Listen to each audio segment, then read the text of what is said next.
Olá, queridas e queridos, tia Camila está na área para falar sobre classicismo. E atenção, aqui no nosso canal a gente já falou algumas coisas sobre esse movimento clássico, principalmente em aulas como a do Gil Vicente e sobre Luís de Camões. Fica aí a dica para, depois de assistir a essa aula, conhecer os escritores em língua portuguesa que fazem parte desse movimento e desse momento histórico, certo? Vamos lá então. Seguinte, primeiro, classicismo. A gente pode pensar já automaticamente, né, que classicismo vem dos clássicos.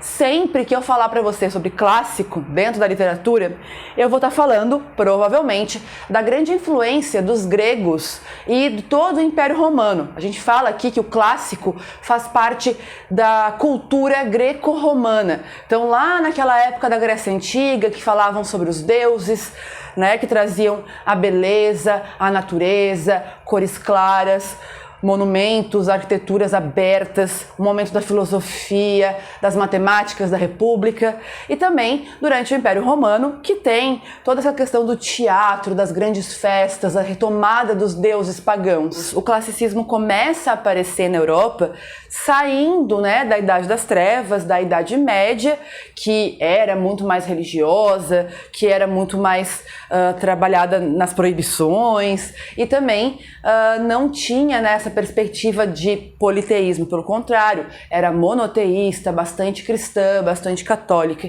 E aí, quando nasce o classicismo, ele vem com toda essa influência que eu comentei antes, dos gregos e dos latinos, né, dos romanos da época do Grande Império. Então a gente tem aqui o classicismo nascendo no momento do renascimento cultural e científico na Europa.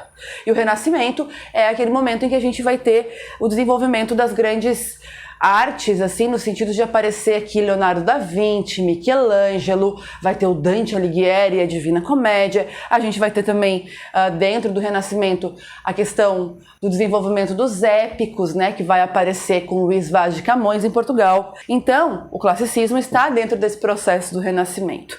E aí, assim, como ele está trabalhando uma né, uma oposição à Idade Média, para de ser tão religioso para ser mais racional.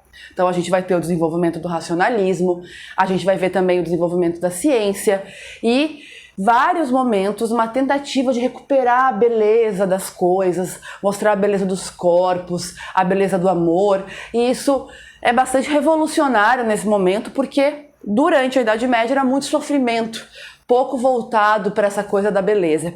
E aí acaba também surgindo aqui uma questão da universalidade, aquilo que é universal. O amor acontece lá na Índia, assim como acontece na Inglaterra, assim como acontece no Brasil. O amor seria um sentimento universal, a beleza também, a natureza, o carinho, os questionamentos sobre Deus. Então vai tentar trazer esses temas que poderiam funcionar em qualquer lugar da história. E aí, para a gente terminar e pensar como que isso pode aparecer, por exemplo, na literatura, a gente tem que pensar que é nesse momento que vamos buscar por uma perfeição formal.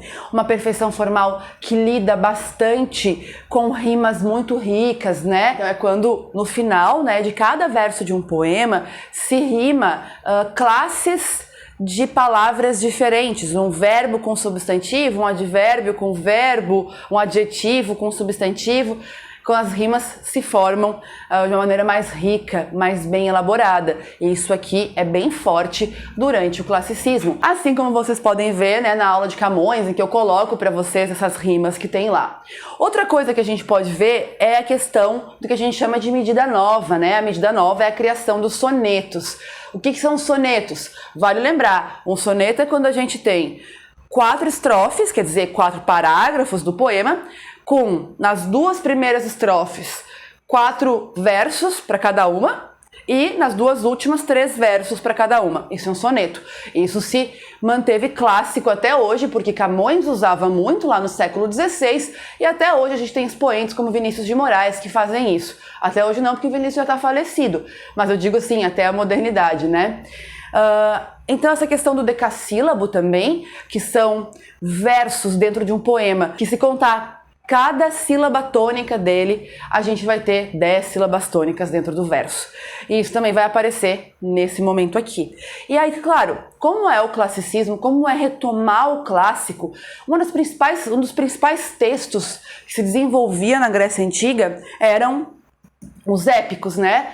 Lembrando que a gente tem uma aula aqui que é só com vários gêneros literários e vocês vão encontrar o épico por lá também, se quiserem dar uma consultada.